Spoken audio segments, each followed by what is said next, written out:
Namo tassa bhagavato arahato sama sambuddhassa.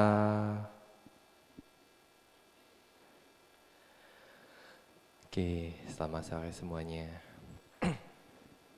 Ya, hari ini kita akan membahas, melanjutkan pembahasan yang kemarin, di mana kita sudah membahas mengenai 8 jenis kama ya. Ya, jadi garuka kama, kemudian kama berat, dan juga kama kebiasaan, acina kama, asana kama, kama menjelang kematian, dan juga kama yang terselesaikan atau kama yang memenuhi faktor secara sempurna yang kita sebut kama pata, yang di sini dalam hal ini yang disebut katata kama atau kama yang terselesaikan. Nah, sekarang kita akan membahas mengenai 4 jenis kama. Nah, di mana setiap kama yang akan memberikan hasil, nah dia harus mengambil salah satu dari 4 fungsi ini. Nah, jadi potensi kama yang dilakukan seperti kama berat ataupun juga kama kebiasaan, kama menjelang kematian, atau kama penuh, atau kama yang terselesaikan. Nah, semua itu ketika akan menjadi hasil, harus mengambil salah satu dari 4 fungsi ini. Nah, jadi untuk sesi ini kita akan membahas mengenai 4 jenis fungsi pada hasil kama. Ya, yang pertama itu adalah kama produktif atau janaka kama. Nah, kama yang menyebabkan atau fungsi kama yaitu seperti kata-katanya janaka atau produktif. Nah, dia yang menghasilkan kama. Nah, seperti kama kelahiran kembali ataupun juga kama yang muncul sepanjang kehidupan kita. Nah, kita sebutnya sebagai janaka kama atau kama produktif. Nah, kemudian yang kedua yaitu kama penguat, upatambaka kama. Nah, di sini upatambaka kama dia tidak memberikan hasil baru, tetapi dia akan memperkuat kama yang sudah muncul. Nah, jika hasil kama baik muncul, nah dia akan membuat hasil kama baik itu akan semakin baik lagi. Nah, jika hasil dari kama buruk muncul, nah dia akan membuat hasil tersebut akan lebih menderita lagi, begitu ya. Yang ketiga yaitu kama pengacau atau yang kita sebut sebagai upapilaka kama. Nah, kama pengacau ini artinya kama yang sedang berjalan, seperti kama baik yang sedang berjalan itu bisa dikacaukan oleh atau dilemahkan oleh kama buruk. Nah, begitupun juga kama buruk yang sedang berjalan itu juga bisa dikacaukan oleh kama baik. Nah, ini yang disebut sebagai kama pengacau. Nah, tetapi kama pengacau ini pun juga tidak bisa membuat jenis atau menghasilkan kama yang baru, begitu ya. Dan yang keempat itu adalah kama pemotong. Nah, jadi kama yang menggagalkan kama yang sedang berjalan. Oke, kita akan masuk yang pertama, yaitu kama produktif atau janaka kama. Di sini fungsi kama produktif atau janaka kama adalah untuk menghasilkan 5 agregat atau yang kita sebut nama dan rupa. Nah, jadi kemarin Bante sudah membahas bagaimana momen pertama kita dilahirkan di rahim ibu kita. Nah, di mana di sana muncul nama dan rupa yang pertama kali. Nah, di mana nama atau batin yang muncul itu adalah batin yang sama dengan batin menjelang kematiannya. Nah, di mana ketika dia berdana, Nah, batin yang berdana itu pun juga akan muncul ketika di momen kesadaran kelahiran kembali atau patisandi. Nah, begitupun juga materi. Nah, materi ini muncul karena kama yang mensupport atau yang mendukung kemunculan dari materi pertama yang munculnya di rahim gitu ya. Nah, selain kama yang menghasilkan 5 agregat atau yang membentuk kelahiran kembali, nah janaka kama ini juga merupakan kama yang muncul pada saat kelangsungan hidup atau yang kita sebut pawati. Nah, pawati itu maksudnya jarak antara patisandi, kelahiran kembali sampai cuti kematian. Nah, jadi sepanjang hidup kita, nah kita juga akan merasakan kemunculan kama yang disebabkan oleh perbuatan kita di kehidupan sebelumnya, begitu ya, ataupun juga bahkan di kehidupan yang sekarang. Nah, jadi kama produktif ini pun juga sama, hanya 2 macam, yaitu kusala dan akusala. Jadi bajik atau tidak bajik. Nah, jadi kalau hasil kamanya itu merupakan yang bajik, artinya kita selalu mendapatkan hal yang kita inginkan, yang kita senangi, yang baik begitu ya. Nah, sedangkan yang tidak bajik tentunya kita akan merasakan penderitaan, sesuatu yang kita tidak inginkan. Nah, selain menghasilkan 5 agregat saat kelahiran kembali, kama produktif juga menghasilkan 5 agregat sepanjang kehidupan. Nah, ini pawati. Namun, kama tersebut itu tidak bisa sama dengan kama yang menghasilkan kesadaran kelahiran kembali. Nah, jadi dari banyak jenis atau banyak proses kesadaran di sepanjang kehidupan kita di kehidupan sebelumnya. Nah, di sana selalu muncul proses batin yang ada kesadaran 7 impulsi. Nah, di mana kesadaran yang ketujuh, impulsi yang ketujuh itu akan menghasilkan kama produktif kelahiran kembali. Nah, tetapi jenis kesadaran yang sama dari batin yang sama menghasilkan kelahiran kembali itu tidak bisa memunculkan kembali kama yang muncul pada saat kelangsungan hidup kita.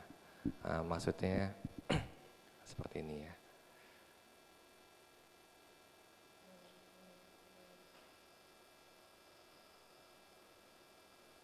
Oke, kita balik lagi ke sini. Nah, jadi sepanjang kehidupan kita, mungkin di kehidupan sebelumnya, mungkin seperti kehidupan sekarang, nah kita melakukan banyak perbuatan bajik dan tidak bajik. Nah, di mana perbuatan bajik kita tentunya menjadi kalau tidak diinterupsi oleh kama berat, nah artinya kita sekarang berada di alam manusia. Nah, kemungkinan besar atau kebanyakan dari kita karena kama kebiasaan yang bajik yang melahirkan kita itu sekarang terlahir jadi manusia, yang mengakibatkan kita terlahir sebagai manusia. Nah, kalau bukan kama bajik, nah artinya dia kebiasaannya itu yang tidak bajik. Nah, tetapi mungkin diinterupsi oleh yang bajik. Nah, tetapi biasanya yang diinterupsi seperti ini, nah kehidupannya itu tidak baik. Nah, seperti yang kemarin ya, kasusnya Ratu Malika.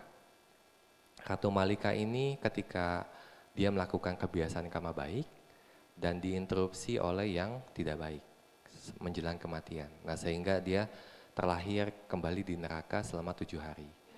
Nah, karena perbuatan kebajikan, kebiasaannya itu dilakukan secara terus-menerus, nah kumpulannya itu menjadi sangat banyak.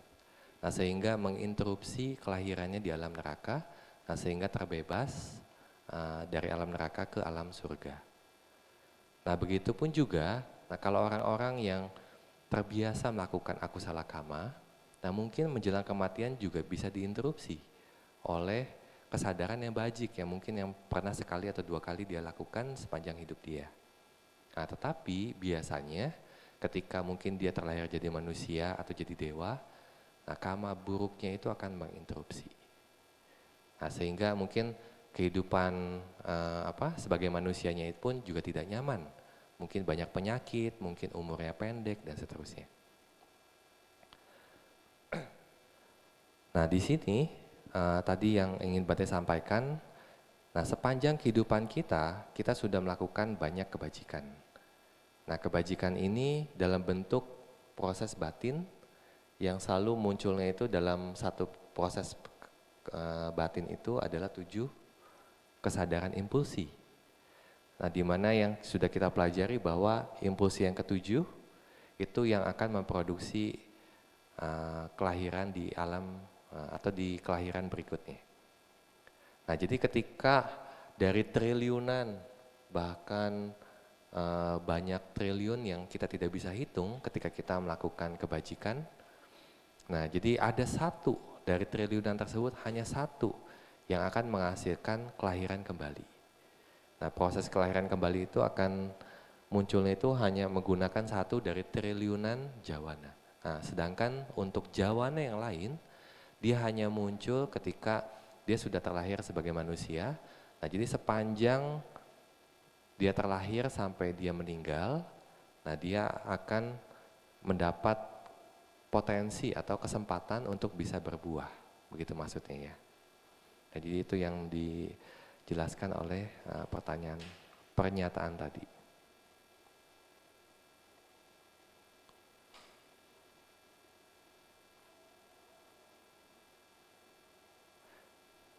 Nah, jadi itu pernyataan dari selain menghasilkan 5 agregat saat kelahiran kembali, karma produktif atau janaka karma ini juga menghasilkan 5 agregat sepanjang kehidupan.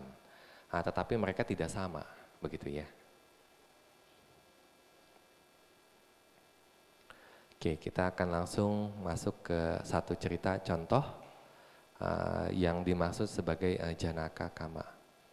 Nah, cerita ini mungkin kalian bisa lihat di peta watu. Nah, di mana ada satu kisah mengenai Kanamuna Dewi. Nah, Kanamuna Dewi ini merupakan makhluk peta yang ada di Himalaya. Nah, jadi di Himalaya itu dikatakan ada satu danau, namanya itu Kanamunda. Kanamunda. Nah, jadi peta ini muncul di tengah-tengah danau gitu ya. Jadi di tengah-tengah danau. Nah, peta ini muncul dan jenis petanya ini dikatakan sebagai Wimana peta. Nah, jadi Wimana peta ini dia hantu tetapi dia punya istana. Hantu tapi punya istana. Jadi hidupnya itu seperti dewi. Hidupnya itu seperti di alam surga begitu. Nah, tetapi dia terlahir sebagai hantu itu karena perbuatan yang tidak bajik. Nah, jadi dikatakan di zaman Buddha Kasapa itu hidup perumah tangga yang memiliki keyakinan yang kuat. Nah, jadi satu kali karena direncanakan oleh orang lain. Nah, kemudian si istri ini melakukan perbuatan asusila. Nah, kemudian dia menyesal, tetapi dia tidak mengakui perbuatannya begitu ya. Nah, jadi waktu suaminya itu menanyakan, nah dia sampai bersumpah bahwa semoga anjing hitam yang bertelinga pendek, nah, jadi seperti anjing yang telinganya itu digunting ya. Mungkin anjing seperti apa itu? Ada jenis anjing yang kadang buat bagus itu dia digunting gitu. Nah, jadi dia menunjuk anjing seperti itu. Nah, semoga anjing yang seperti ini akan memakan, kalau itu benar, nah, semoga anjing ini memakanku dimanapun aku dilahirkan. Nah, kemudian sesaat sebelum meninggal, kama berbohong ini muncul gitu ya. Kama asusila ini muncul. Nah, jadi si perempuan ini meninggal dengan penuh penyesalan. Nah, jadi karena perbuatan buruknya, nah, dia yang memproduksi kelahiran kembali di alam menderita. Nah, jadi dia terlahirnya itu sebagai hantu. Nah, tetapi sepanjang dia menjalani kehidupan, di zaman Buddha Kasapa itu, kalau nggak salah umur manusia sampai puluhan ribu. Nah, jadi sepanjang melakukan menjadi perumah tangga, nah dia selalu juga melakukan persembahan, melatih sila, meditasi begitu ya. Nah, jadi kama baiknya itu yang mensupport dia atau yang sebagai kama pengacau begitu ya. Nah, jadi kelahiran kembali itu sebagai janaka. Nah, terus kemudian kama baiknya itu yang dijelaskan sebagai ini ya, kama pengacau. Artinya dia terlahir sebagai peta tetapi hidupnya itu seperti di alam surga. Nah, jadi dikatakan di tempat tinggalnya itu banyak bangunan yang terbuat dari emas, perak begitu ya. Dan itu adanya di tepi danau Kanamunda, yaitu di pegunungan Himalaya.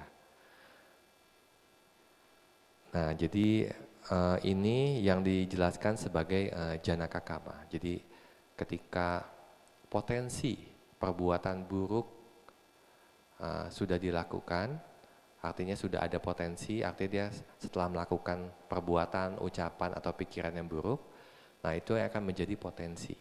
Nah, potensi ini harus mengambil salah satu dari 4 fungsi. Nah, untuk memberikan hasil. Begitu. Nah, jadi dalam hal ini nakama buruknya melakukan perbuatan asusila, nah sehingga menyebabkan dia terlahir sebagai hantu. Nah, sedangkan kama baiknya itu juga yang menginterupsi atau yang membuat kacau, yang seharusnya mungkin hantu itu menyedihkan, nah, tetapi dia memiliki kehidupan yang bahagia begitu.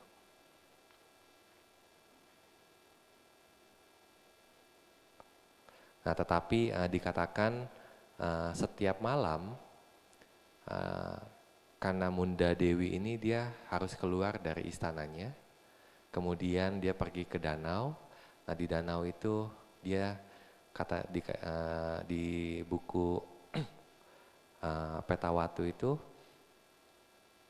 dia dimakan oleh anjing hitam sampai jadi tulang.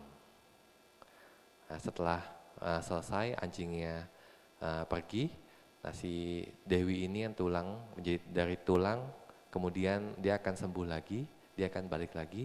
Nah, jadi sepanjang hari menikmati kesenangan seperti di alam surga, waktu malam itu dia harus disiksa seperti itu. Nah, itu karena hasil dari perbuatan buruknya. Yaitu yang kita sebut sebagai janaka kama. Nah, lalu yang kedua yaitu upatambaka kama atau kama penguat. Nah, fungsi dari penguatan kama, upatambaka kama, bukanlah untuk menghasilkan akibat sendiri. Nah, jadi jenis kama yang seperti ini dia tidak bisa membuat satu akibat sendiri, begitu maksudnya. Namun dia akan memperkuat akibat dari suatu kama yang produktif atau janaka kama.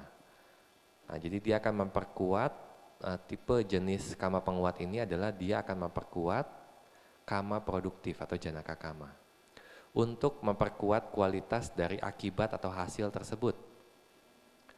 Nah, jadi kalau dia hasilnya itu hasil dari kama bajik, nah tentu dia akan merasakan kegembiraan, kesenangan, sesuatu yang diinginkan begitu ya. Nah, jadi ketika kama penguat ini muncul, nah kesenangan ini akan lebih banyak lagi. Hal yang diinginkan pun juga akan didapatkan lebih banyak lagi. Nah, begitupun juga ketika hasil yang tidak bajik. Nah, ketika hasil tidak bajik itu memberikan hasil, nah seperti penyakit ataupun juga kemalangan begitu ya. Tetapi akan lebih diintensifkan. Nah, di mana yang sakit akan bertambah sakit begitu ya, atau sakitnya akan menjadi lama. Nah, sedangkan kemalangan akan semakin malang.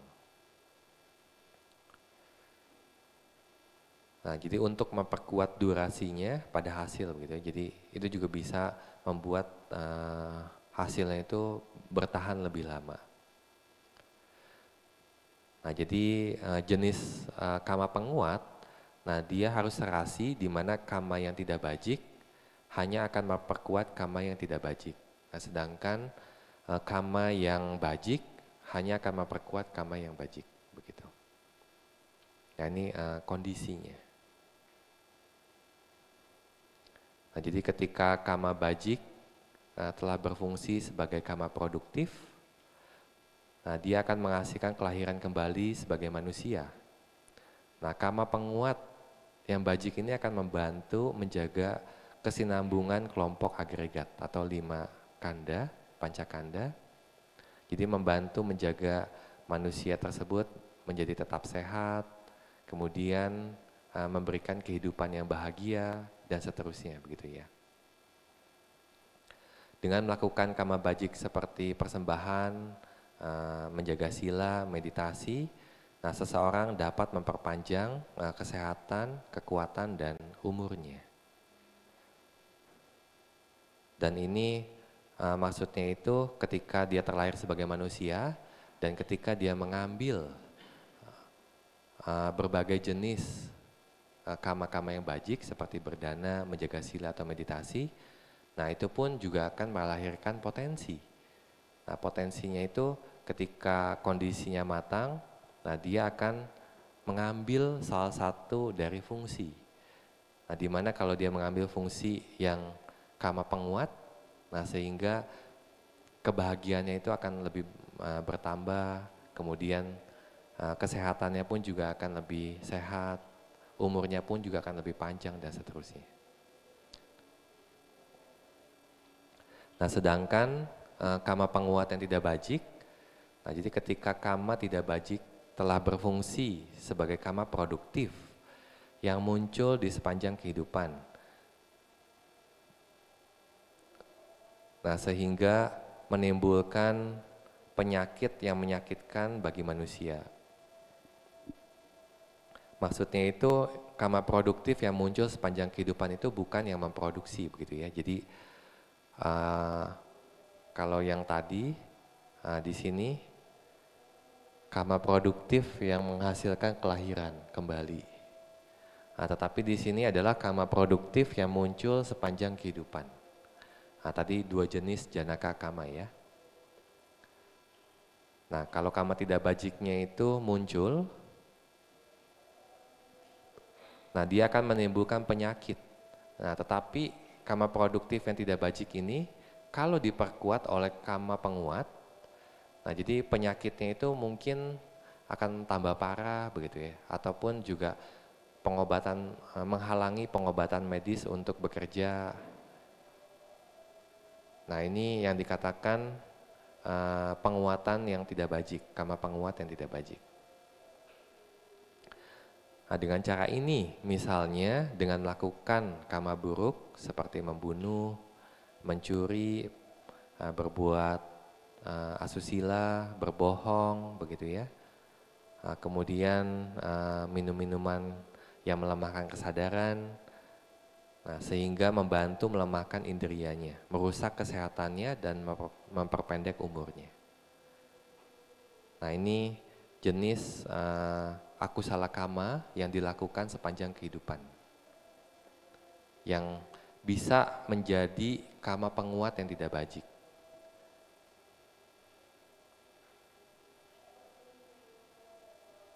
Oke, kemudian di sini kama penguat yang tidak bajik, ketika kama tidak bajik telah berfungsi sebagai kama produktif untuk menghasilkan kelahiran kembali, contohnya terlahir sebagai binatang atau hantu atau di alam neraka begitu ya. Nah, kama penguat yang tidak bajik itu dapat memperkuat kama tidak bajik lainnya sehingga menjadi matang dan berfungsi sebagai kama produktif yang menghasilkan akibat yang lebih menyakitkan. Ya, kemarin Bante membahas ini ya, di mana Bante Mahamoggallana satu kali ketika dia sedang turun dari Bukit Gijakuta, melihat pemandangan banyak sekali hantu yang sedang tersiksa. Nah, jadi setelah mengkonfirmasi hal tersebut ke Sang Buddha, dan Sang Buddha bahkan menjelaskan asal-usul si hantu tersebut. Nah, di mana mereka banyak melakukan akusala kama, sehingga mereka terlahir di neraka. Nah, terbebas dari neraka, mereka juga terlahir jadi hantu. Nah, walaupun kelahiran sebagai hantu, kama buruk yang lainnya pun juga masih mengintensifkan kelahirannya di alam hantu.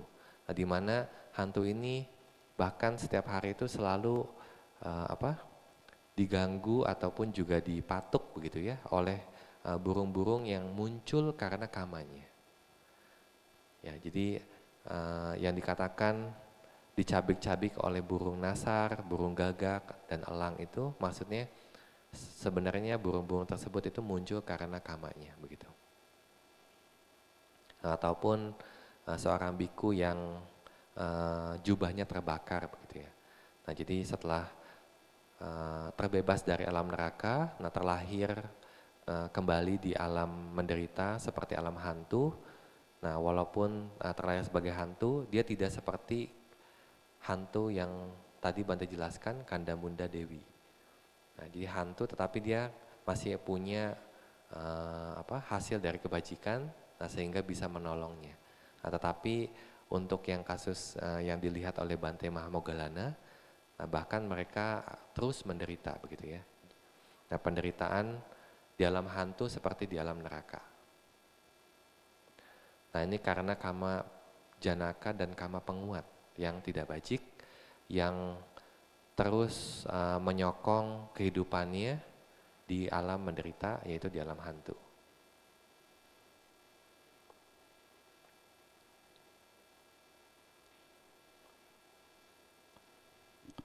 Nah, kama penguat yang tidak bajik juga dapat memperpanjang kehidupan yang tidak bahagia. Nah, sehingga keberlangsungan akibat yang tidak bajik itu akan bertahan lama. Nah, kemarin juga Bante pernah menceritakan mengenai kerabatnya Raja Bimbisara. Nah, jadi dia jadi hantu itu dalam waktu yang sangat panjang sekali. Nah, bahkan dalam menjadi hantu dia sudah pernah bertemu dengan 4 Buddha. Nah, umur hantunya itu lebih panjang dari dewa. Ya, jadi sungguh sangat panjang ya. Jadi itu juga karena diperkuat oleh akusala kama. Nah, jadi walaupun akusala kamanya itu dikatakan mungkin hanya dilakukan sekali, tetapi hasil dari perbuatan yang tidak bajik itu bisa berulang-ulang kali. Nah, itu karena setiap kali kita melakukan atau berucap atau berpikir, selalu muncul triliunan jawana ya. Proses kesadaran itu dari jawana 1 sampai jawana ke-7 itu akan terus berulang, bertriliun-triliun. Dan itu yang terkadang menjadi janaka kama, ada yang menjadi upatambaka kama. Ya, jadi hati-hati dengan perbuatan yang tidak bajik. Oke, kemudian jenis kama yang ketiga yaitu kama pengacau. Upapilaka. Fungsi dari kama pengacau itu adalah untuk menggagalkan atau menghalangi. Nah, hal ini menggagalkan akibat dari kama lain, namun tidak menghasilkan akibat dari kama itu sendiri. Nah, jadi fungsi kama pengacau ini dia hanya menggagalkan kama yang sedang berjalan. Nah, tetapi dia tidak bisa membentuk hasil kama baru begitu.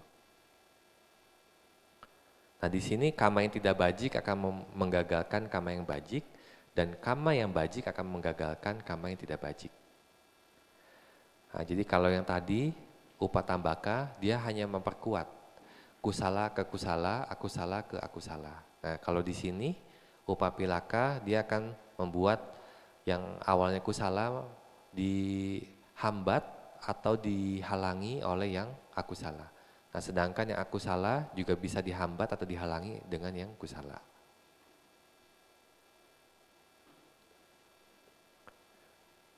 Nah, ketika kama bajik seseorang berfungsi sebagai kama produktif yang menghasilkan kelahiran kembali, nah seseorang terlahir sebagai manusia karena kebajikannya. Nah, kama pengacau yang tidak bajik dapat menimbulkan penyakit bawaan yang menghalangi orang tersebut untuk menikmati hasil bahagia yang seharusnya dihasilkan oleh kama produktif yang bajik. Nah, jadi terkadang kalau misalkan kita kena penyakit begitu ya, nah ini juga potensi kama buruk itu akan mengambil salah satu dari 4 fungsi. Nah, di mana di sini adalah upapilaka. Nah, jadi kebahagiaan kita karena dari hasil kama perbuatan baik terlahir sebagai manusia. Nah, tetapi dihalangi oleh kama pengacau ini yang bersifat akusala. Nah, sehingga bawaannya itu kita menderita karena penyakit dan hal-hal yang lainnya. Nah, jadi oleh karena itu bahkan akibat dari kama produktif yang kuat pun itu dapat digagalkan oleh kama yang secara langsung berlawanan dengannya. Ya, di sini ada contoh seperti Raja Bimbisara dan juga Ajatasattu. Raja Bimbisara itu merupakan pengikutnya Sang Buddha. Nah, jadi ketika Sang Buddha mungkin setelah selesai wasa pertama, pada saat itu Sang Buddha mengunjungi Raja Bimbisara di Rajagaha. Nah, kemudian karena pertemuan tersebut, Raja Bimbisara ini menjadi seorang Sotapanna. Nah, karena Sang Buddha membabarkan Dhamma, kemudian karena timbunan kebajikan selama samsara, nah kondisinya matang sehingga Raja Bimbisara ini menjadi seorang Sotapanna. Nah, lalu dia mendanakan wihara pertama, yaitu Weluwana Wihara, wihara hutan bambu. Nah, seperti yang kita tahu, Raja Bimbisara ini dibunuh oleh anaknya. Nah, Raja Bimbisara sebagai seorang Sotapanna, nah dia tidak mungkin terlahir di alam menderita.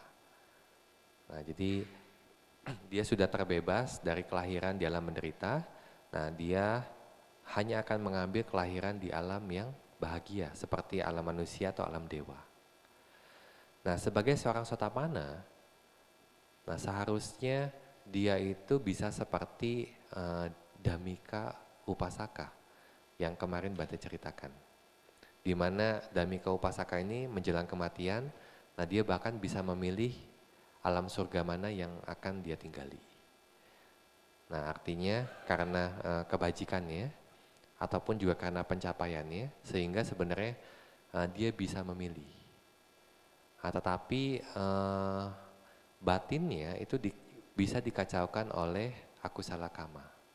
Nah, sehingga Raja Bimbisara ini sebagai seorang Sotapanna, dia memilih alam surga yang paling rendah. Nah, kenapa? Itu karena ada attachment terhadap kelahirannya. Nah, di dalam satu kitab penjelas makna dijelaskan Raja Bimbisara ini punya attachment untuk terlahir sebagai Gandhaba.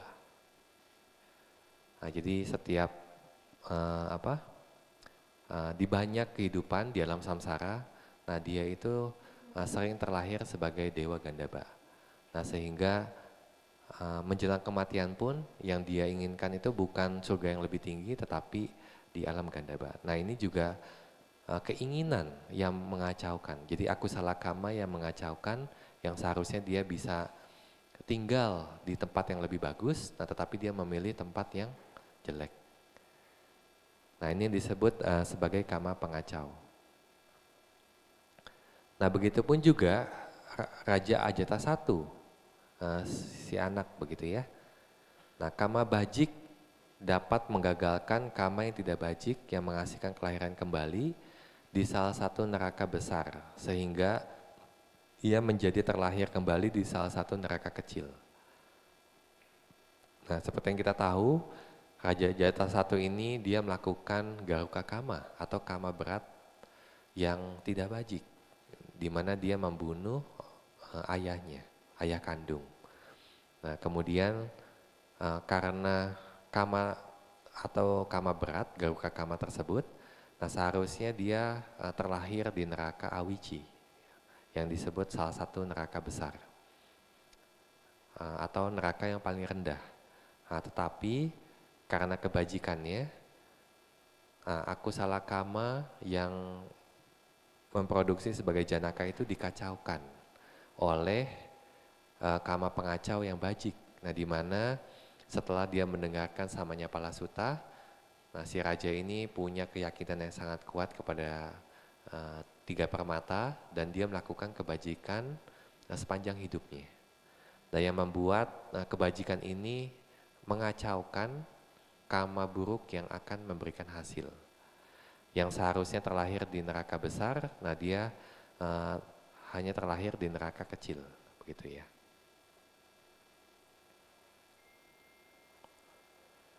Nah, kama pengacau tidak bajik juga dapat menggagalkan kama bajik yang menghasilkan umur panjang, sehingga seseorang malah mempunyai umur yang pendek.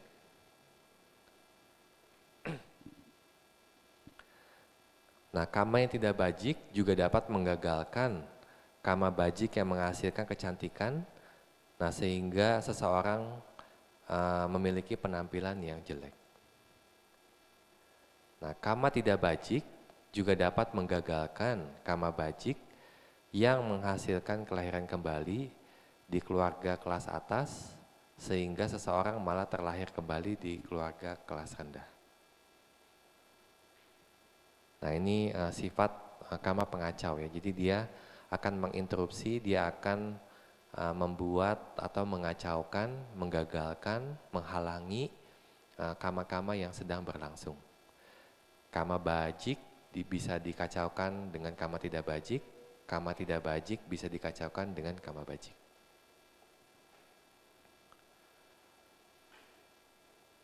Oke, yang terakhir, kama jenis keempat yaitu upagataka atau kama pemotong. Kama pemotong itu berfungsi dalam 3 cara. Nah, jadi ia memotong kama yang lebih lemah, tidak membuahkan hasil, dan melarang kama lain akan membuahkan akibat. Nah ini jenis yang pertama. Nah nanti kita akan bahas lebih detail dengan contoh ya.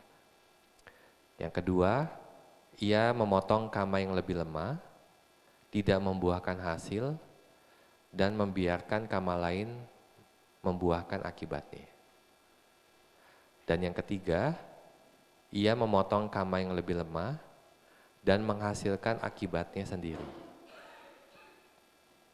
Nah, jadi kama pemotong itu seperti kekuatan yang menghentikan anak panah yang sedang terbang. Jadi membuat anak panahnya itu terjatuh. Jadi dia benar-benar memotong begitu ya, atau menghentikan. Nah, sedangkan kama pengacau dia sifatnya itu hanya menghalangi. Jadi tidak bisa secara sempurna itu menghentikannya.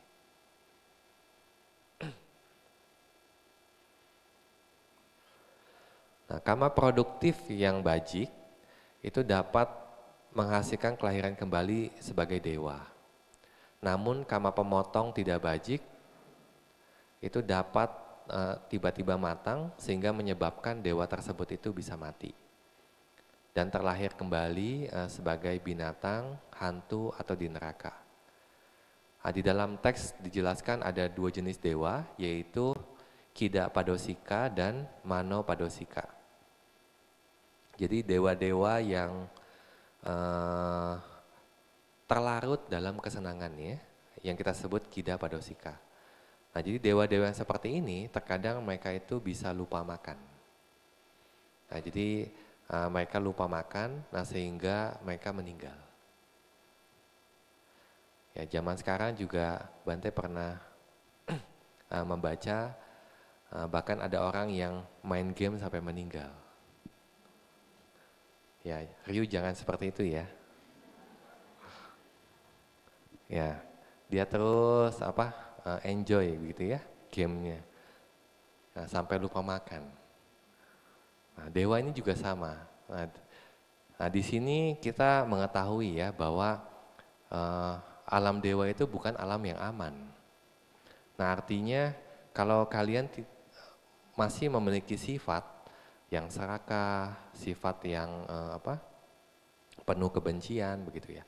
Nah, mungkin di akhir kehidupan ada kama baik yang menolong ya sehingga terlahir sebagai di alam dewa. Nah, tetapi karena sifat sepanjang menjalani kehidupan itu tidak berubah.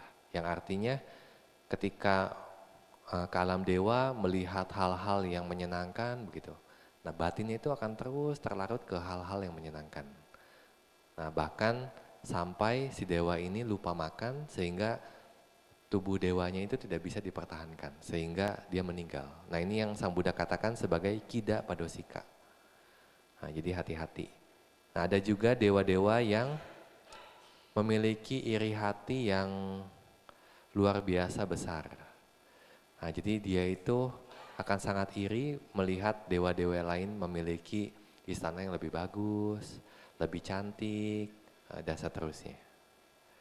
Nah, jadi kalau orang-orang seperti ini, seperti di alam manusia, nah mereka memiliki sifat iri hati yang sangat kuat, nah mungkin saja mereka pun juga akan terlahir di alam dewa.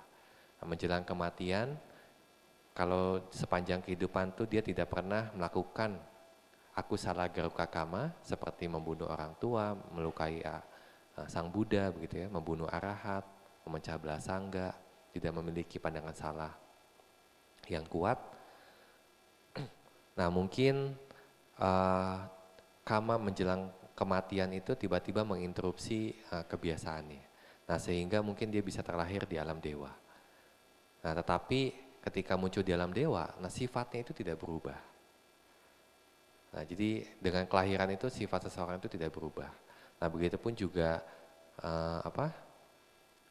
kita juga bisa menyaksikan gitu ya. Jadi ketika ada anak-anak tuh yang nakal begitu. Nah, berarti dulunya itu juga nakal. Nakal enggak, Rio? Nah, atau ada yang bijaksana begitu. Jadi dari kecil juga sudah terlihat bijaksana begitu. Nah, begitupun juga dewa ini ya, Mano Padosika. Nah, di mana sifat iri hatinya itu sangat kuat ketika menjadi manusia. Nah, jadi kebiasaannya mungkin juga kebiasaan yang buruk. Tetapi mungkin kama kebiasaan yang buruk itu diinterupsi menjelang kematian oleh kama yang baik. Nah, walaupun dia punya sering sifat yang buruk, tetapi mungkin 1-2 kali dia pernah berbuat kebajikan. Dan itu terkadang menolong dia untuk terlahir di alam dewa. Nah, tetapi sifatnya itu tidak berubah. Jadi ketika melihat dewa yang lain punya istana atau punya yang lainnya itu lebih bagus dari dia, dia menjadi iri hati. Nah, dikatakan tubuh dewa itu sangat halus. Nah, sehingga ketika ada kebencian muncul, nah panas batinnya pun juga bisa mempengaruhi sifat materi dari tubuh dewa tersebut. Nah, sehingga dikatakan Mano Padosika ini dia akan terbakar oleh api cemburu. Begitu ya. Ya, ini sungguh bahaya ya kalau kita tidak melatih batin kita. Ya, berbuat bajik itu penting, tetapi yang lebih penting adalah melatih batin kita ya.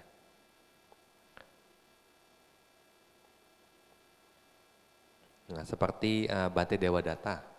Nah, Bante Dewadatta ini memiliki 8 pencapaian jana, memiliki kesaktian juga. Nah, tetapi Bante Dewadatta walaupun memiliki kesaktian, memiliki jana, nah tetapi masih seorang putu jana atau belum suci. Nah, jadi satu hari ketika dia memiliki keinginan untuk mengambil alih posisi Sang Buddha, menjadi pemimpin Sangga, nah kama yang tidak bajik itu mencegah pencapaian jananya. Nah, jadi pada saat itu dia kehilangan jana dan kekuatan batinnya. Nah, jadi akusala kamanya itu memotong kusala kama yang sedang berjalan. Ya.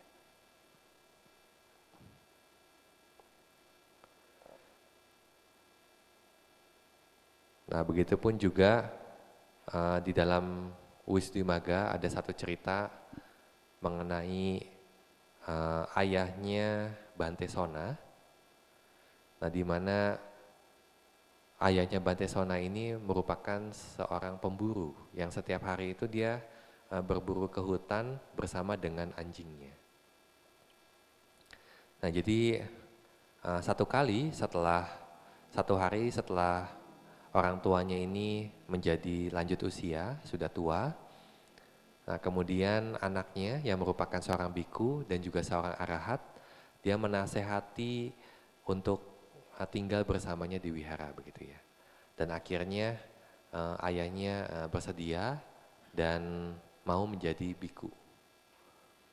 Nah, jadi menjelang kematian, nah si ayahnya ini memiliki pandangan yang menyeramkan. Yang munculnya itu karena ya ini kita sebutnya itu gati nimita ya. Jadi tanda alam tujuan. Nah, di mana pertanda alam tujuannya ini berupa anjing-anjing yang sedang mengelilinginya yang seakan-akan mau memakan nih. Nah, jadi dia akan penuh dengan ketakutan. Nah, jadi orang menjelang kematian, nah tanda-tanda seperti ini itu pun juga bisa muncul. Nah, berupa tanda-tanda yang jelek seperti api, nah, tetapi dalam hal ini si ayahnya Bante Sona ini tandanya itu dia dikelilingi oleh banyak anjing. Nah, itu pertanda dia akan terlahir di alam neraka. Nah, jadi ketika Bante Sona juga mengetahui keadaan tersebut, lalu Bante Sona menyuruh Samanera, nah karena mereka itu tinggalnya di hutan, jadi menyuruh Samanera untuk mengumpulkan bunga-bunga yang ada di hutan. Nah, jadi dikumpulkan, nah kemudian diatur untuk melakukan persembahan. Nah, jadi mereka melakukan persembahannya itu di pohon Bodhi dan juga di Cetya di wihara tersebut. Nah, lalu Bante Sona lalu membawa ayahnya itu ke halaman Cetya dan pohon Bodhi dan mengatakan, oh ini kita mendanakan bunga kepada Sang Buddha atas namamu. Nah, jadi ayahnya mendengar itu menjadi bahagia. Nah, kemudian Bante Sona membimbing untuk memberikan penghormatan kepada Buddha, Dhamma, dan Sangha begitu ya. Jadi menuntun untuk berlindung kepada Buddha. Nah, jadi dari tindakan tersebut, nah gati nimita ini hilang. Jadi pertanda yang buruk yang ketika dia dikelilingi oleh anjing itu menjadi hilang. Nah, di mana pertanda itu munculnya itu menjadi berbeda. Nah, di mana kemunculan gati nimita yang baru ini, nah dia melihat taman-taman surgawi. Nah, jadi dia melihat seperti alam surgawi. Nah, itu juga pertanda dia akan terlahirnya di alam dewa. Nah, ini yang dikatakan potensi kama buruk yang akan berbuah itu juga bisa dipotong oleh potensi kama baik. Ya, jadi yang seharusnya terlahir di neraka, nah dia bisa diinterupsi, dia bisa dipotong untuk menuju ke alam surga. Ya, ini sungguh beruntung ayahnya Bantesona ya, karena anaknya itu seorang arahat. Jadi dia bisa menolong di saat-saat terakhir.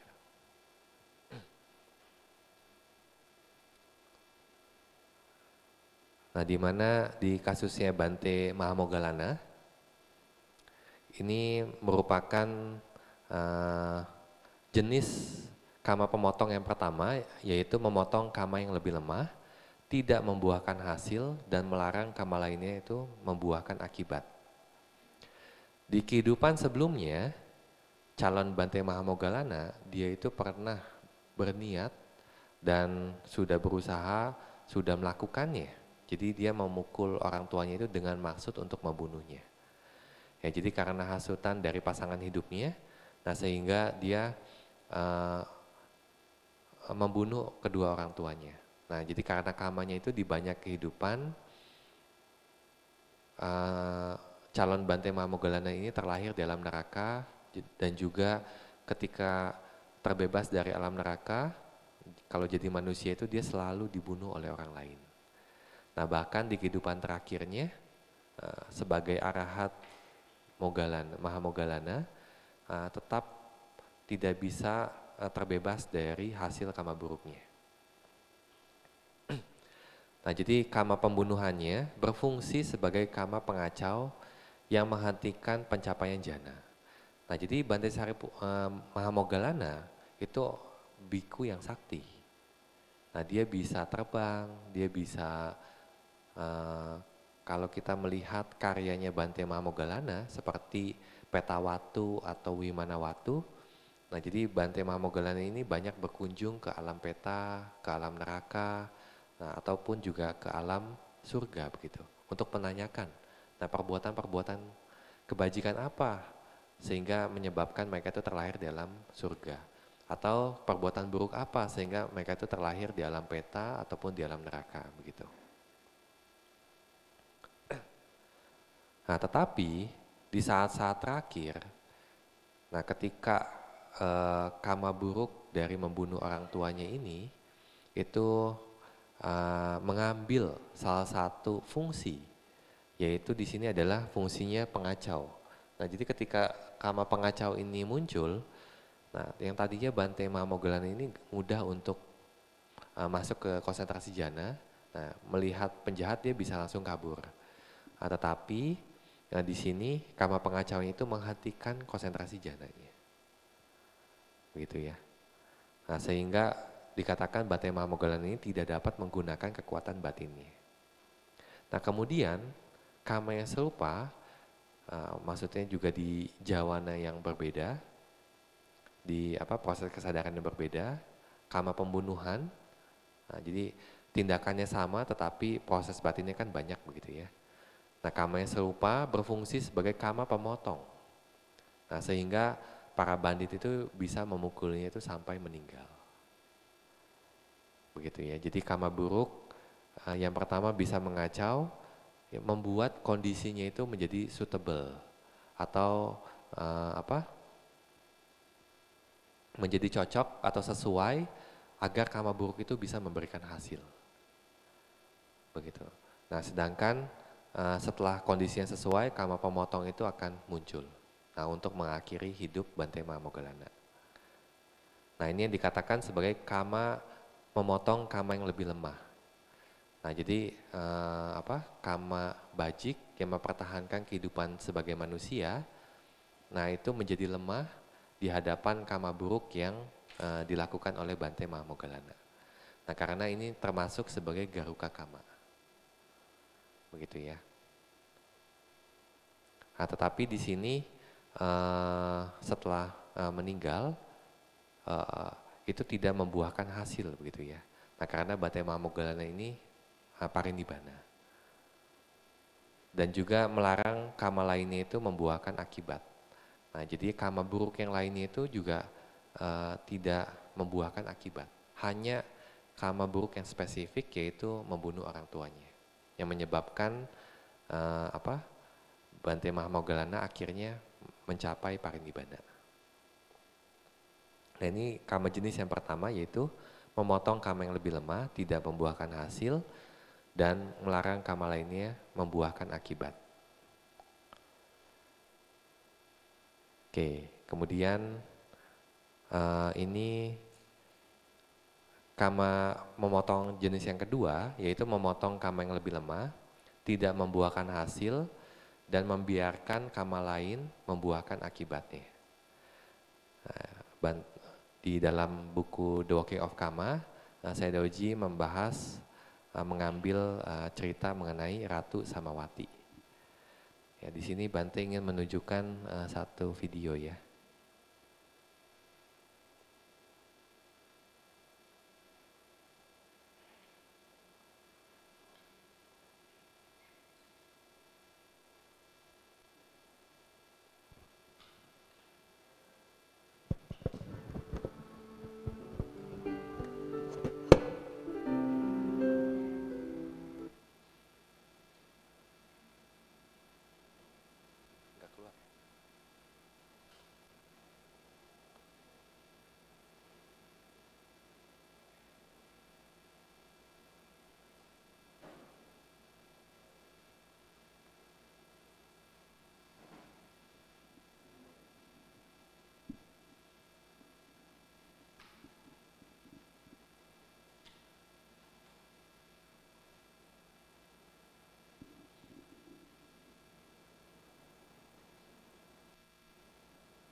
Samawati was born into a happy and harmonious family.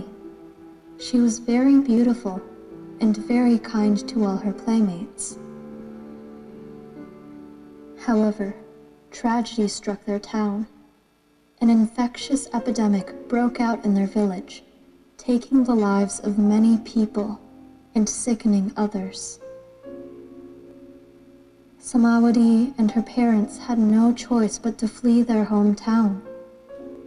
Samawati's father knew a finance minister named Kosaka in the city of Kosampi.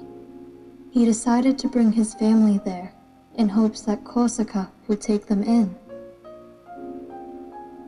But when they arrived in Kosampi, they decided to try to survive on the streets as long as they could in order not to burden Kosaka. They found a small area and huddled together at night to keep warm. In Kosampi, Kosaka had erected a public alms hall that provided soup, rice, and curry to refugees. Samawati's family sent her to go get some food for them. When she arrived at the hall, she saw that it was disorganized and chaotic. On the first day, the official who ran the center immediately noticed a cute little girl who asked for 3 bowls of food. He figured that she must be very hungry. On the second day, he saw her with only 2 bowls and noticed that this time she only asked for 2 bowls. On the third day, the little girl came back with only 1 bowl. The official laughed out loud and said, "Young miss, you finally know how much your little belly can hold."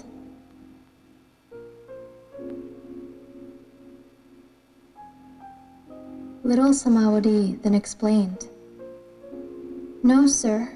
On the first day, I came to get food for my father, my mother, and for myself. However, on that day, my father succumbed to the plague and died. On the second day, I only needed food for my mother and me. But on that day, my mother died of the plague also. And today, I am all that remains, so I only need 1 portion." The official felt so ashamed for teasing the young girl. Realizing that she was all alone in the world, he also felt immense compassion for her plight. So he offered to adopt her as his daughter, and Samawati was happy to accept.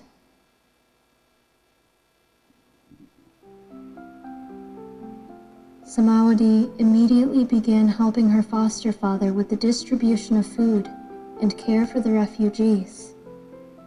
Thanks to her efficiency and circumspection, the distribution center was organized and orderly. There were no more fights, line cuttings, or arguments. Kosaka, the king's finance minister, heard about the positive changes at the distribution center and called the official in to compliment him. The official modestly replied that it was not his doing, but rather his new adopted daughter's work. And thus, Kosaka finally met Samawati.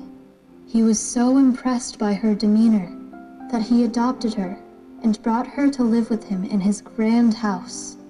The official was reluctant to part with Samawati, but did not want to stand in the way of her fortune.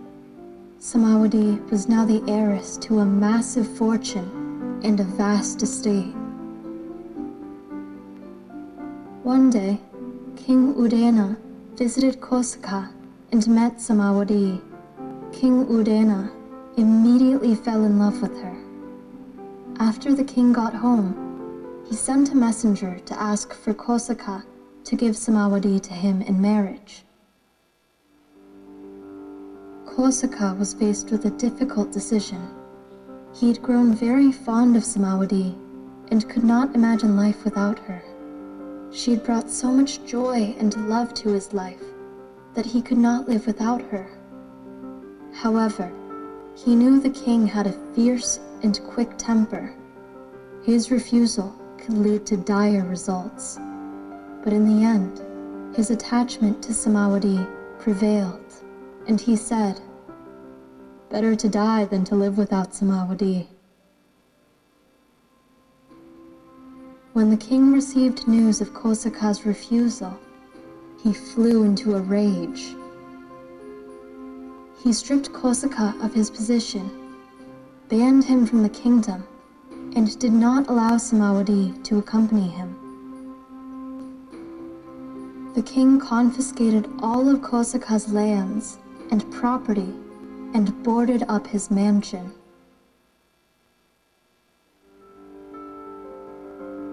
When Samawati heard the news, she was heartbroken. It pained her to think that Kosaka suffered because of her. Not only did he lose his position, but also his country and all of his belongings. She reflected on all of Kosaka's kindness, love, and care, and felt great gratitude. So, out of compassion for her adopted father, Samawati volunteered to marry the king in order to end the dispute. She went to the palace and told the king herself. Her many servants refused to leave her side and went with her. The king was overjoyed and accepted Samawati and her maidservants into the palace. He rescinded his past orders and restored Kosaka to his previous position, along with his property and estates. King Udena eventually went on to have 3 wives, Queen Samawati, Wasuladatta, and Makantiya. Queen Samawati sent her maidservant Kuchutara to go buy flowers every day. One day, Kuchutara came back with wonderful news. She had encountered the Buddha and listened to his sermon. After Queen Samawati heard the contents of the Buddha's teachings, the queen and all 500 maidservants became Sotapannas, stream enterers. Queen Samawati was a devout Buddhist. She took every opportunity she had to go give alms and charity and otherwise support Buddhism. However, life in the palace was not easy. Makantia had evil in her heart and plotted to destroy Buddhism. Since Queen Samawati was a student of the Buddha, she too was a target. Eventually, Queen Samawati and her 500 maidservants fell victim to one of Makantia's plots. They were trapped in their private palace, and the building was set ablaze. Instead of succumbing to fear and distress, they decided to use the last moments of their lives to contemplate the Buddha's teachings. Many of them were able to achieve higher levels of enlightenment before death.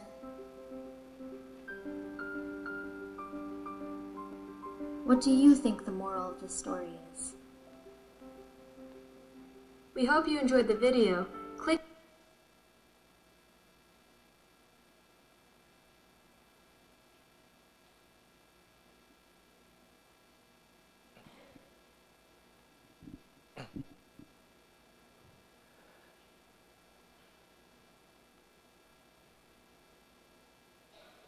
Ya, jadi di video tadi, terutama di akhir cerita, Ratu Samawati itu terbunuhnya kenapa?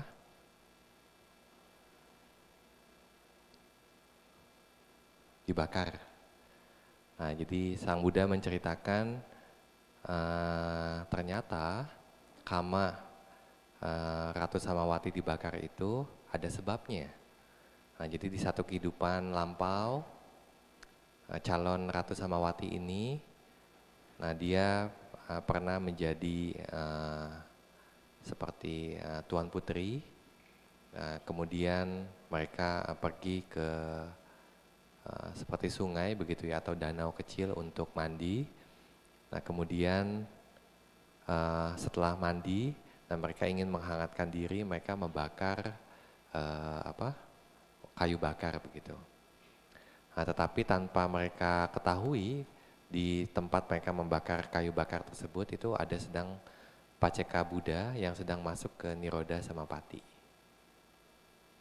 Nah, jadi setelah kayu bakarnya habis, nah mereka baru sadar ada biku di sana. Nah, tetapi untuk membakar yang pertama itu sebenarnya dilakukan tanpa niat, bahkan tanpa tahu bahwa di situ ada Paceka Buddha. Nah terus kemudian setelah tahu ada Paceka Buddha, nah terus kemudian ada pikiran aku salah. Oh, kalau saya ketahuan membakar orang, nanti saya disalahkan. Nah jadi untuk yang kedua dia ada niat, dia bakar lagi. Dan membakar Paceka Buddha yang sedang meditasi. Nah jadi karena karma tersebut, di banyak kehidupan itu calon Ratu Samawati ini meninggal karena dibakar. Nah begitupun juga ketika di zaman Sang Buddha, jadi walaupun Ratu Samawati ini dikatakan sudah masuk ke pencapaian Sotapanna, tetapi kehidupan sebagai manusianya itu dipotong oleh kama buruk. Kama buruk membakar Paceka Buddha, begitu ya. Nah jadi kusala kama, yaitu kama yang memproduksi kehidupan sebagai manusia, itu tidak cukup kuat dibandingkan dengan akusala kama ketika dia membakar Paceka Buddha. Nah, dikatakan jenis yang kedua yaitu memotong kama yang lebih lemah, gitu ya. Tidak membuahkan hasil dan menyebabkan kama lain membuahkan akibatnya. Nah, tetapi di sini kama-kama baik itu memberikan akibat kelahiran kembali di alam dewa. Nah, di mana di sini yang memotong kama yang lemah adalah akusala kama. Kama lemahnya itu yang kusala kama dipotong oleh akusala kama. Nah, akusala kama berbuah, nah seharusnya dia akan menambahkan kama yang lain, tetapi juga kama yang sama, artinya yang masuk ke alam penderitaan. Nah, tetapi karena Ratu Samawati ini sudah menjadi Sotapanna, nah jadi kama yang lainnya ini yang justru membuahkan hasil. Nah, walaupun dia dibakar, tetapi dia terlahir di alam dewa, begitu.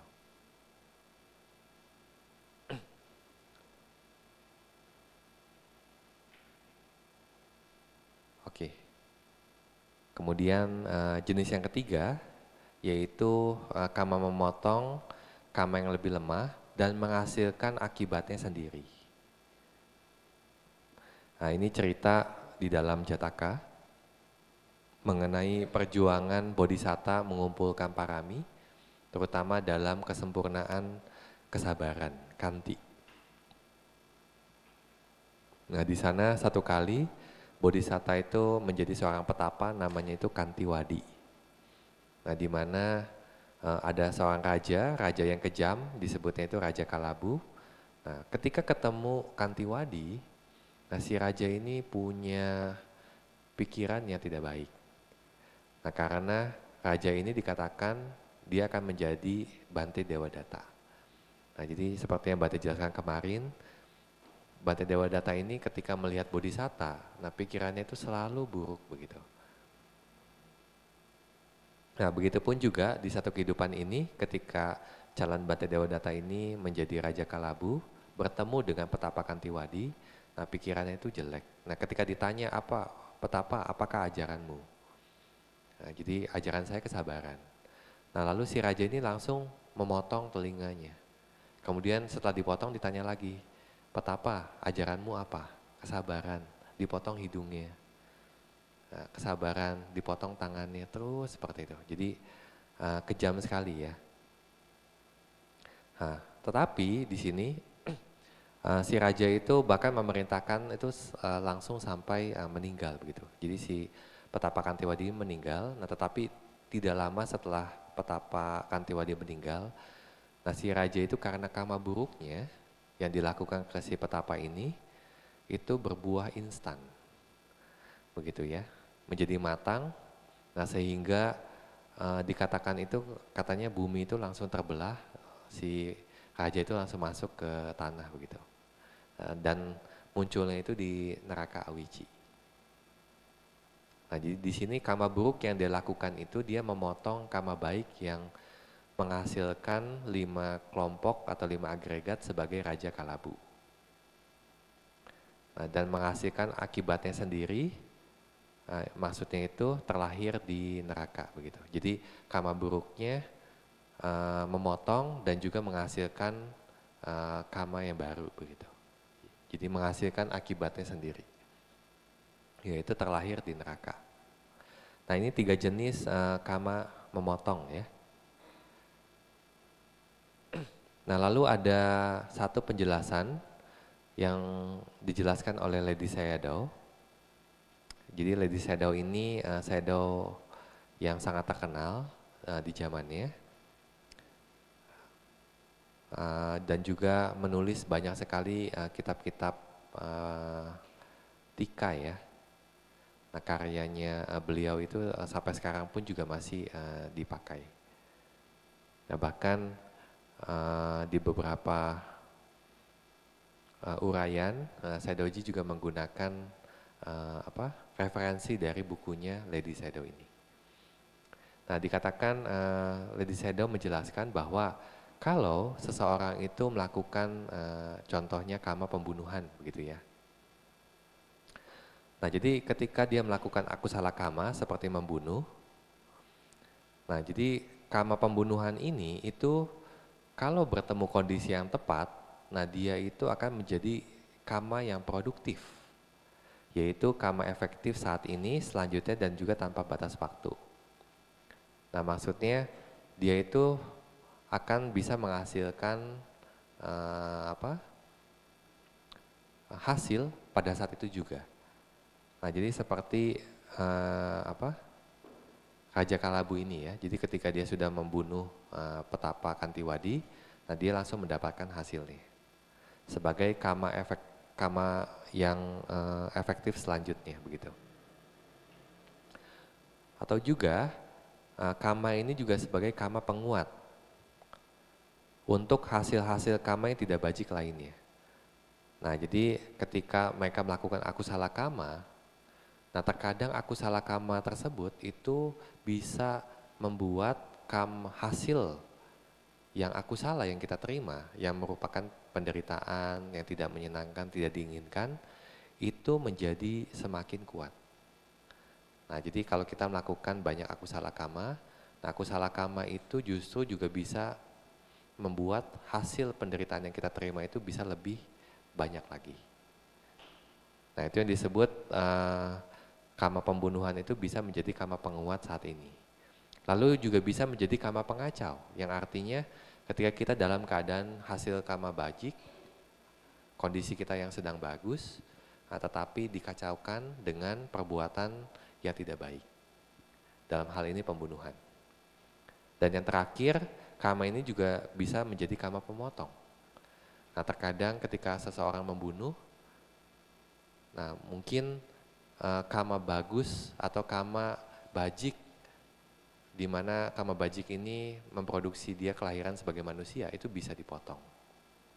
Jadi satu contoh di dekat tempat Bante, itu ada biasanya orang-orang desa di sana itu melihara kambing.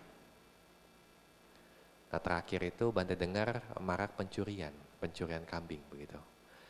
Nah, jadi mereka mencurinya itu kambingnya itu dipenggal di situ, kemudian dikuliti.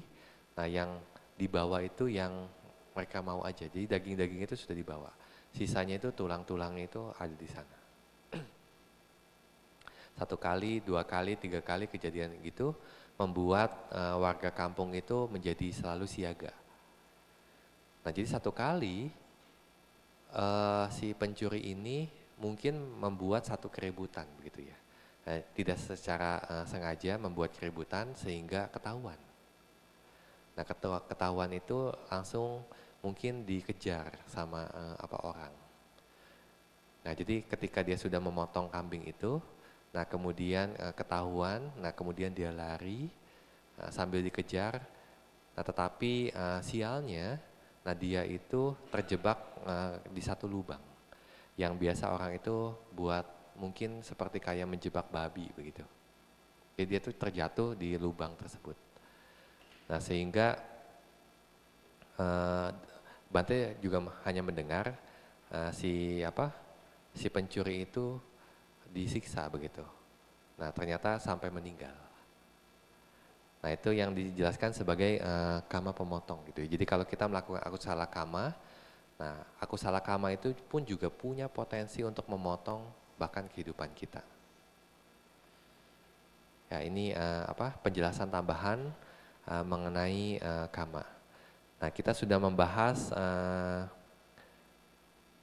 12 jenis kama, nah tetapi masih ada yang kurang sebenarnya. Nah, yang kurang ini adalah mengenai sampati dan wipati. Nah, ketika kita menjelaskan mengenai kekuatan Sang Buddha untuk melihat kama dan hasil kama, tetapi masih kurang kalau hanya membicarakan mengenai 12 jenis kama, nah karena itu hanya membicarakan sebab dan akibatnya.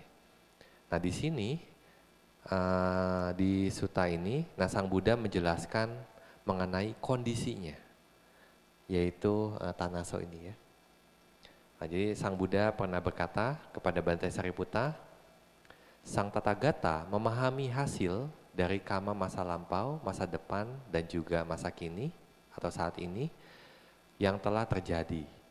Itu melalui kemungkinan atau tanaso. Nah, tanaso ini artinya adalah suatu keadaan yang memungkinkan suatu kama tertentu menghasilkan akibat. Nah, ini bisa berupa pencapaian ataupun kegagalan sehubungan dengan 4 jenis keadaan. Nah, jadi di sini kita hanya membicarakan masalah sebab dan juga masalah akibat. Nah, tetapi belum membicarakan kondisi. Nah, jadi di kelas selanjutnya nanti Bante akan menjelaskan kondisi-kondisi yang membuat si sebab-sebab ini memberikan hasil. Oke, Bante berhenti di sini. Apakah yang ada ingin bertanya?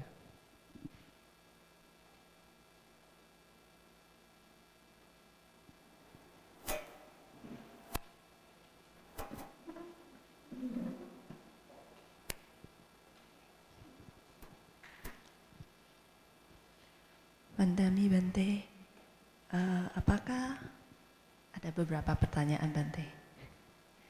Apakah seseorang bisa mengetahui bahwa bertapa atau biku ini Paceka Buddha hanya dengan bertemu aja? Apakah bisa mengetahui? Tidak. Jadi kita agak bisa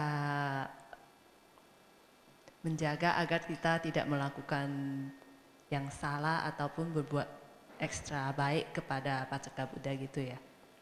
Ya, kita bisa melatih batin kita untuk terbiasa di perbuatan kebajikan. Nah, jadi kita mungkin juga bisa meniru bodhisatta. Nah, jadi bodhisatta itu kalau melakukan kebajikan, dia punya dua tujuan. Nah, yang pertama itu dia ingin membiasakan batinnya itu selalu muncul kebajikan. Setiap momen melihat kondisi tertentu, nah yang dia pikirkan itu kebajikan, bukan yang aku salahnya. Dan yang kedua untuk memenuhi parami ya. Jadi dia selalu punya aspirasi untuk pencapaian kebudayaan. Nah jadi dalam melatih batinnya itu, nah ketika dia berbuat kebajikan itu dia akan melihat kebutuhan si penerima dana. Begitu. Biasanya ketika dia berdana itu dia hanya melihat oh si penerima dana ini dia perlu apa begitu. Nah, jadi yang bisa kita biasakan itu ada kebiasaan. Jadi sehingga kalau kita terbiasa melakukan kebajikan, nah melihat ada penampilan seperti arahat. Nah, jadi biku, bikuni, samanera, samaneri begitu ya. Nah, mereka itu memakai kita sebutnya itu arahata daja. Nah, bendera arahat. Nah, jadi jubahnya yang dipakai oleh samana atau petapa itu juga dijelaskan sebagai benderanya arahat. Nah, jadi kalau kita terbiasa berbuat kebajikan, nah kita tidak asing dengan hal tersebut. Nah, jadi untuk menolong diri kita sendiri agar tidak bertemu dengan hal-hal yang malang seperti itu, nah kita harus melatih diri. Begitupun juga tadi Bante sudah menjelaskan ya, jadi kebajikan mungkin mengkondisikan kita bisa terlahir di alam bahagia. Tetapi kalau batin kita tidak dilatih, nah walaupun kita terlahir di alam bahagia, kita akan melakukan banyak aku salah. Justru mungkin juga bisa memperparah juga. Bante, satu pertanyaan lagi ya. Seperti tadi kan ada bilang Bante Mahamoggallana itu melihat hantu perempuan. Kan ada burung yang mencabik-cabik organ dalamnya. Juga ada yang anjing neraka. Ada lagi yang algojo di neraka. Jadi Bante mau nanya, kalau kayak gitu apakah makhluk-makhluk ini itu menambah akusala kama sewaktu melakukan itu, atau itu hanya karena kama kan? Apakah mereka menambah akusalanya hanya? Ya, mereka itu muncul karena kama, jadi bukan makhluk. Ya, bukan makhluk. Ya, dulu ya, jadi sebenarnya di cerita Bante Mahamoggallana ini ada juga peta itu yang kalau kita membaca begitu ya, jadi petanya itu selalu dipukul sama palu begitu. Nah, waktu itu ada yang bertanya ke Saidoji, itu apa nggak salah mukulnya gitu, nanti kalau mukul salah orang bagaimana? Nah, jadi palu itu muncul karena kamanya, ya, begitu. Jadi bukan ada makhluk yang mengendalikan hal tersebut. Nah, begitupun juga di neraka. Memang ada petugas-petugas neraka begitu, seperti yang kita sering mendengar seperti Yamadewa begitu. Nah, di mana Yamadewa ini pun juga punya punya pesuruh begitu.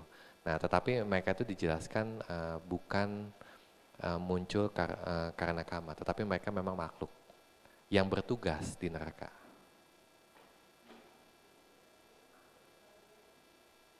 Ya.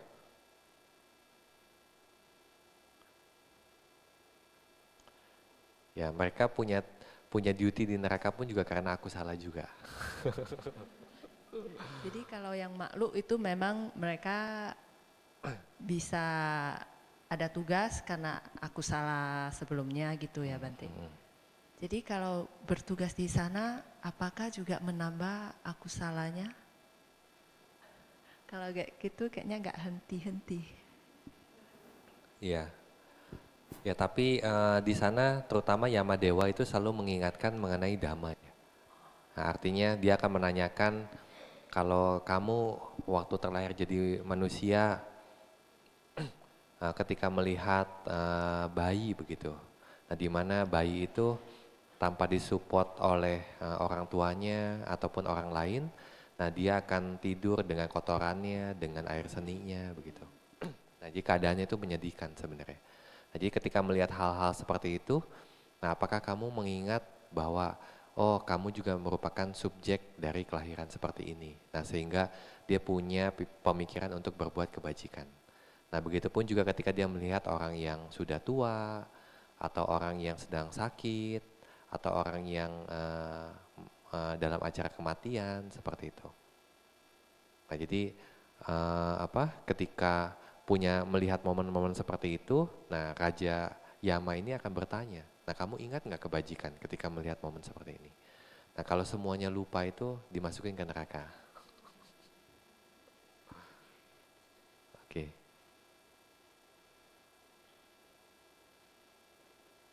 Ya, Sugihoto Bante.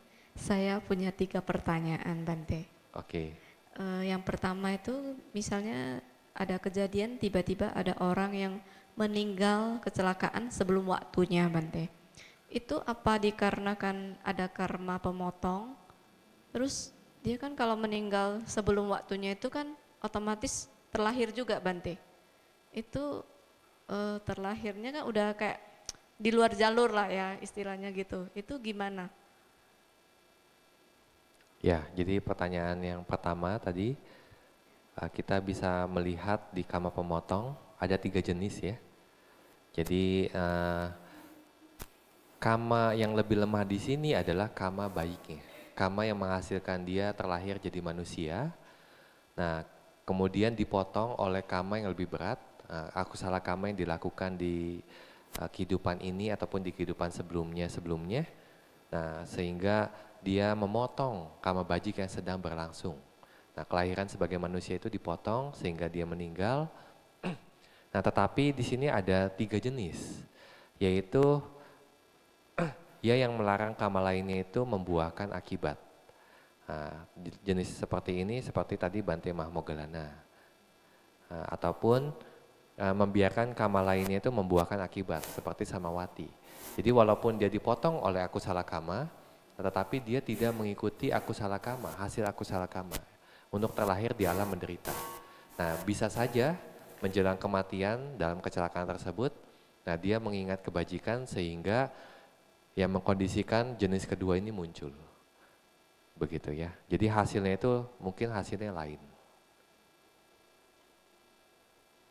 Ataupun jenis yang ketiga, nah di mana kama pemotong itu pun juga memberikan akibat. Jadi akusala jenis yang sama, dia itu membuat dia itu terlahir di alam menderita setelah kecelakaan tersebut.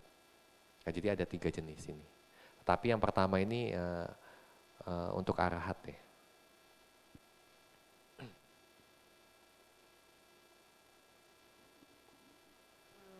Yang kedua Bante, ini tentang meditasi Bante. Gimana caranya kita mengatasi rasa ngantuk ketika bermeditasi? Kan kita kalau misalnya fokus ke nafas, kalau ada pikiran-pikiran yang berkeliaran kan kita bisa tarik kembali ke nafas. Tapi kalau rasa ngantuk kan istilahnya kita udah jadi nggak sadar kan Bante. Itu gimana cara mengatasinya? Ya, jadi rasa ngantuk itu membuat batin kita tumpul, batin kita lamban. Nah, sehingga kita tidak bisa melihat objek dengan jelas. Nah, jadi pada saat itu kita harus berusaha untuk menghilangkan rasa ngantuk ini. Nah, dengan cara-cara seperti memindahkan posisi duduk kita.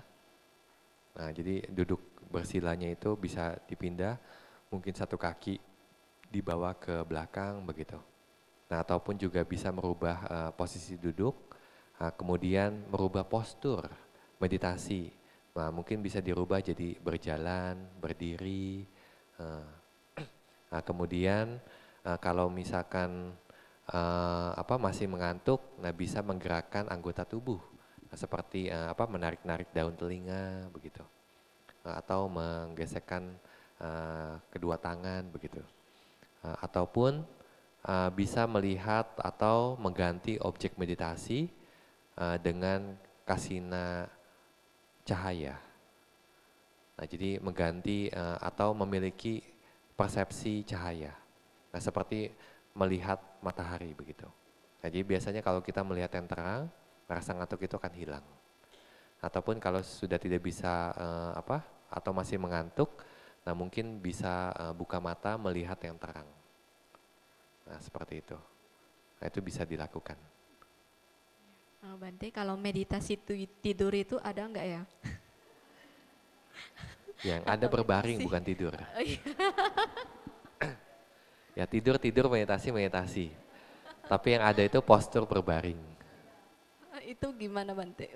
Maksudnya Ya, kita bisa aplikasikan enggak ya? ya? Postur berbaring itu Sang Buddha mengajarkan dengan berbaring miring ke kanan.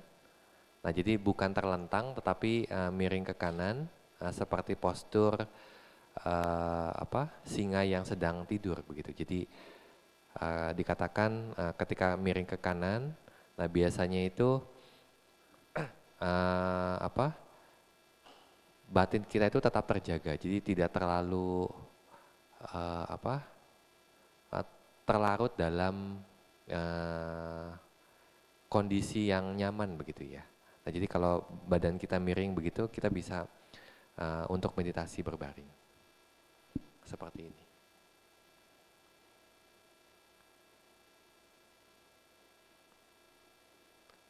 Berarti objeknya tetap sama ya Bante ya? Cuman posisinya aja Ya, yang dalam objeknya tetap posisi sama. beralar. Ya, betul.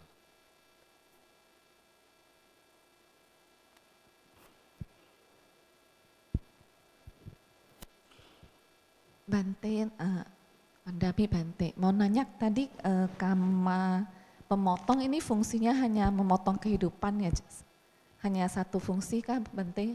Dan satu lagi pertanyaannya, kama pengacau itu buah kama yang kama buruknya tidak terlalu berat ya? Itu aja Bante, 2 pertanyaan. Ya, jadi kama pemotong ini kan ada 3 jenis.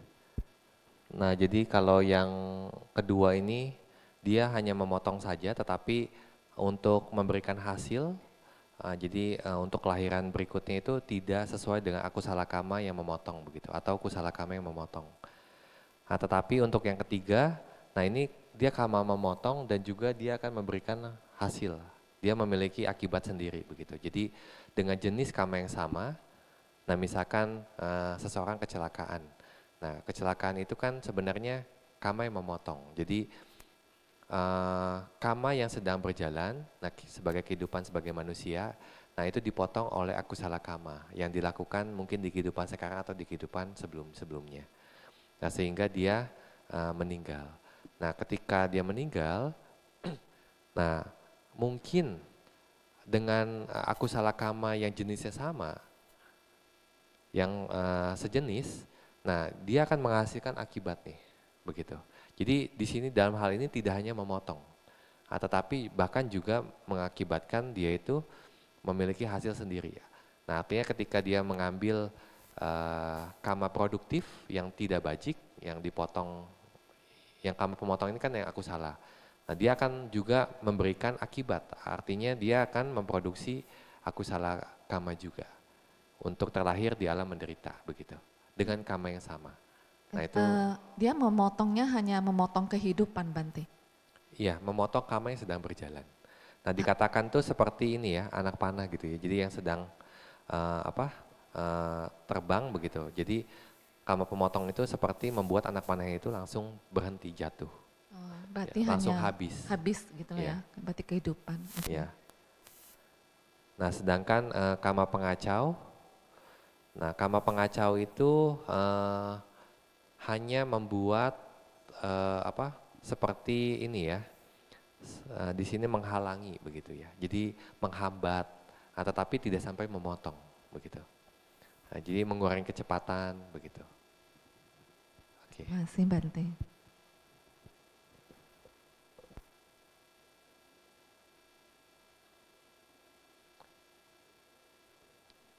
Oke, anak-anak ada yang mau tanya?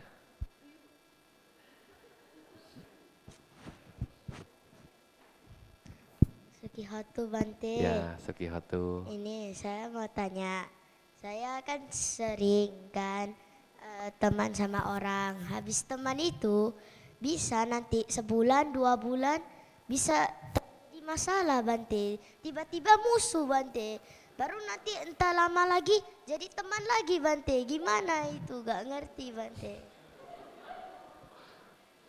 Ya, Sang Buddha katakan batin orang yang belum suci itu seperti orang gila. Ya, dalam hal ini Ryu sudah mengalaminya ya. Kadang hopeng, kadang bukan.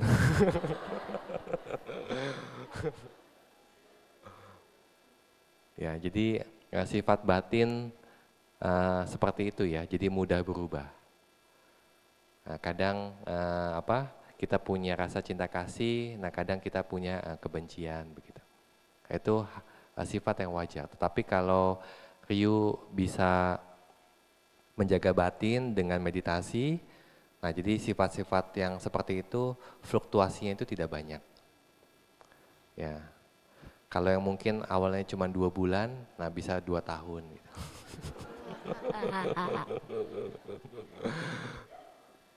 Oke. Sadu Bante. Tapi ada satu lagi. Oke. Jadi itu di skor aku di rapotku kan moralku nggak bisa naik Bante. Entah kenapa.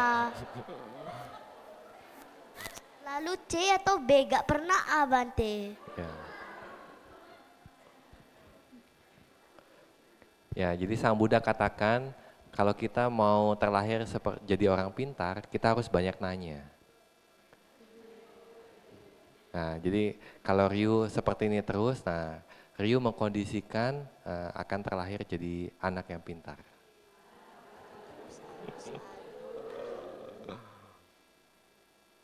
Oke? Oke, makasih Bante. Oke, sadu. Sukihotu Bante. Saya mau tanya, jadi di luar negeri itu ada tempat seperti replika alam neraka Bante? Di mana? Kalau nggak salah kayaknya di Genting atau di mana gitu, dia di pegunungan. Jadi ada yang, maksudnya saya kan lihat di sosmed, dia mengatakan kalau orang yang terlahir di neraka ini mungkin contohnya dokter yang malpraktik. Jadi saya berpikir, jadi kalau misalkan dokter itu dia berusaha menyelamatkan pasiennya, bukan sengaja untuk biar pasiennya meninggal, dia kan nggak ada niat itu Bante. Jadi kalau misalnya dia jadi dokter, terus rupanya dia malpraktik, berarti dia kan menambah aku salah. Mending gak usah jadi dokter Bante, daripada nambah aku salah. Terus apakah itu memang sudah ada karmanya yang terkondisi untuk menjadi seperti itu? Jadi seperti kehidupannya itu, dia akan menjadi dokter, terus dokternya itu akan malpraktik, baru dia menghasilkan aku salah tersebut, lalu dia terlahir di alam neraka. Apakah kehidupannya memang sudah diatur seperti itu, atau memang karma yang baru lagi yang muncul? Ya, sebenarnya variabel kejadian seperti itu sangat banyak begitu ya. Jadi kalau kita runutkan itu sebenarnya luar biasa banyak untuk bisa menganalisa begitu. Nah, di sini kita hanya menganalisa cerita-cerita yang ada di Tipitaka. Nah, sehingga kita bisa mendapat wawasan begitu. Nah, walaupun kita menganalisa, terkadang kita juga nggak bisa menganalisa secara menyeluruh. Terkait dengan dokter, di dalam Tipitaka itu ada cerita mengenai Cakupalatera. Pernah mendengar? Cakupalatera. Nah, Bante Cakupala ini satu kali dia menjadi buta. Nah, dia menjadi buta. Nah, jadi karena latihan yang sangat keras dan juga mungkin karena ada sebab-sebab kamanya juga, ada potensi kamanya. Nah, jadi latihan yang keras ini mengkondisikan sehingga kama buruknya ini berbuah. Nah, sehingga Bantenya ini akhirnya kehilangan penglihatannya begitu. Nah, kemudian walaupun kehilangan penglihatannya, nah Bantenya pun karena timbunan kebajikan dan juga latihannya, nah akhirnya Bantenya pun juga menjadi arahat. Nah, jadi satu kali ada perbincangan kenapa Bante Cakupala ini menjadi buta. Nah, di mana di satu kehidupan, nah ternyata Bante Cakupala ini menjadi dokter. Nah, dokter mata, nah terutama dokter mata begitu. Nah, jadi satu kali ada satu pasien, nah dia itu tidak bisa melihat. Dan dia memohon-mohon ke si dokter ini untuk disembuhkan. Nah, tetapi karena si dokter ini sebenarnya sangat sibuk, nah sehingga dia selalu bilang atau menunda, ya kamu nanti dulu. Nah, tetapi si pasien ini nggak sabar. Nah, lalu dia bilang, dokter kalau saya sembuh saya akan jadi budaknya dokter. Nah, jadi saya akan melakukan pelayanan ke dokter begitu. Jadi dia akan membantu dokter tanpa digaji, jadi seperti budak begitu. Nah, lalu mendengar kata-kata tersebut si dokternya setuju. Nah, kemudian si dokter ini akhirnya mengoperasi matanya dan akhirnya sembuh. Nah, orang itu bisa melihat begitu. Nah, tetapi setelah sembuh, orang itu pura-pura lupa. Nah, jadi dia tidak bilang, oh saya nggak jadi budaknya dokter begitu. Jadi dia mengingkari. Nah, tapi si dokternya ini ketika tahu, nah mulai muncul pikiran jahat. Nah, akhirnya dia melakukan malpraktek itu. Jadi dia bilang, ya udah kamu nanti minggu depan kontrol lagi begitu. Nah, jadi waktu dia lagi cek yang kedua kalinya, nah benar-benar dibutakan permanen. Nah, jadi karena kama itu, nah si dokter ini karena ada niat untuk melukai begitu ya. Jadi di banyak kehidupan, nah dia pun juga terlahir di kehidupan yang menjadikan. Nah, di alam neraka, jadi hantu juga dan seterusnya begitu. Jadi karena perbuatan yang tidak bajik. Bahkan terlahir jadi manusia pun, nah kama itu juga belum selesai. Nah, di mana di banyak kehidupan dia pun juga selalu terlahir jadi orang buta. Nah, bahkan di kehidupan terakhir walaupun dia juga jadi arahat, tetapi karena kama ini yang menyebabkan kelahiran manusianya pun juga kehilangan kekuatan matanya begitu. Itu kan dengan sengaja Bante, kalau nggak sengaja? Ya kalau nggak sengaja itu enggak. Nah, jadi ketika dia menyembuhkan, nah itu bukan perbuatan kama buruk tetapi kama bajik. Nah, walaupun dengan dengan iming-iming imbalan begitu ya. Nah, tetapi itu bukan kama buruk. Nah, tetapi ketika dia punya niat, nah begitu pun juga dokter yang malpraktek begitu. Nah, kita nggak bisa bilang niat dokter itu seperti apa. Nah, kita hanya melihat hasil bahwa oh dia melakukan hal ini sehingga pasien ini tidak sembuh malah jadi sakit. Nah, kita bilangnya itu malpraktek. Tapi kan variabelnya itu banyak untuk menjadi malpraktek. Bahkan untuk bilang malpraktek itu sendiri pun juga mungkin kalau zaman sekarang kan harus dibuktikan lewat persidangan dan seterusnya begitu.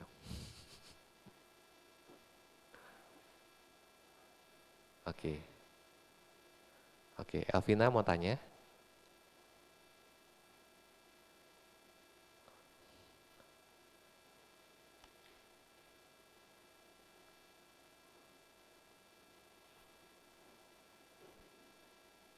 Oke.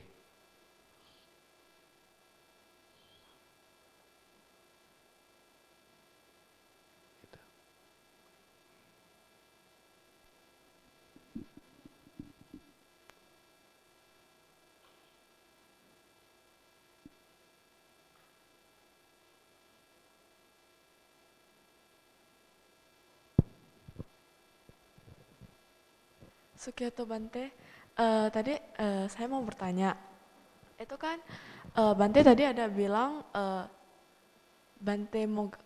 yang Maha Moggallana kan ada membuat karyanya, dia pergi ke surga terus ke neraka untuk bertanya kepada dewa ataupun yang di alam peta, bertanya kenapa mereka perbuatan apa yang membuat mereka masuk ke alam surga atau ke alam neraka. Apakah dewa ataupun peta bisa mengingat kehidupannya? Karena kan kita kalau yang manusia atau hewan kemungkinan tidak bisa mengingat kehidupan lampau kita. Kalau peta sama dewa apakah berbeda atau gimana Bante? Ya, jadi di dalam teks tersebut kalau kita melihat, nah setiap yang ditanya oleh Bante Maha Moggallana itu bisa menjawab. Nah, kenapa mereka terlahir di alam menyedihkan atau kenapa mereka terlahir di alam surga begitu ya. Nah, karena dikatakan mereka itu punya kelahiran spontan. Begitu. Jadi mereka bisa mengingat kehidupan sebelumnya. Atau karena kebajikan apa mereka terlahir di sana begitu.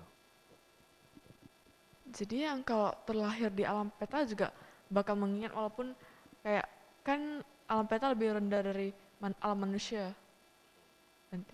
Ya, mereka bisa tahu. Terima kasih Bante. Oke. Mungkin satu pertanyaan terakhir ya. Sudah jam 5 lebih. Wandami Bante, saya ingat ya, ada satu di jam waktu Buddha sering mengalami migrain selama hidupnya itu karena pada kehidupan lampau melihat para nelayan yang memukul kepala ikan dan Sang Buddha pada masa lalu tersebut hanya kayak tersenyum seakan menyetujuinya. Itu bagaimana penjelasannya Bante?